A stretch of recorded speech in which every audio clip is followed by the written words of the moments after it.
25 करोड़ लोगों के घर पर हमला हुआ। 9 सितंबर सियाह दिन था। हमारे मेंबरान को गिरफ्तार किया गया। सरदार अयाज सादिक से गिला है कि उन्होंने इजाजत क्यों दी। पीटीआई रहनुमा की प्रेस कॉन्फ्रेंस। उमर अयूब ने कहा कि खुद रास्ते बंद करते हैं, कदगने लगाते हैं और फिर पर्चे भी करते हैं। सलमान अकरम राजा बोले, कल का वाकया शर्मनाक है। क्या पार्लिमान बायस इज्जत नहीं? आपने एक और सानहा बनाया। ऐसे हरबों से आप एक जमात को खत्म नहीं कर सकते। कोई गलत फहमी में ना रहे, ये भरपूर एहतजाज होगा।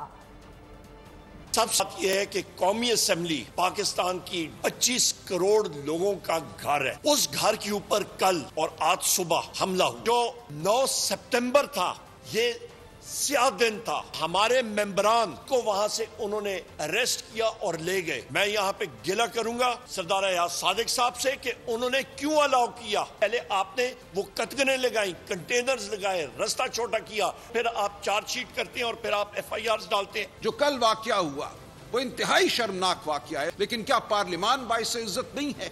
झूठ की बुनियाद पर आप एक जमहूरी जमात के पीछे पड़ गए, जो पाकिस्तान की सबसे बड़ी जमात है। आप समझते हैं कि आप उसको ख़त्म कर देंगे?